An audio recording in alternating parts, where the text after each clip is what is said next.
اب بات ذہن نشین فرما لیں، جس طرح تحریر کے لیے کوئی مخصوص اور منصوص خط نہیں، خط کوفی ہو، خط نسخ ہو، خط نستعلیق ہو، مضمون شریعت کے مطابق ہونا چاہیے۔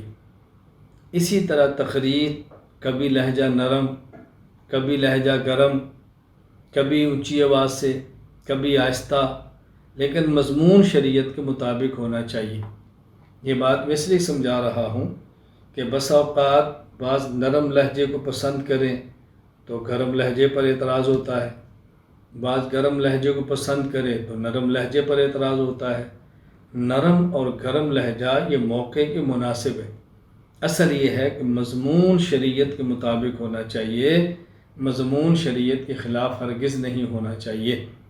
رسول اکرم صلی اللہ علیہ وسلم سے بہت اونچی آواز میں گفتگو کرنا بھی ثابت ہے، ینادی بِأَعْلَى صَوْتِهِ، صحیح بخاری میں روایت موجود ہے۔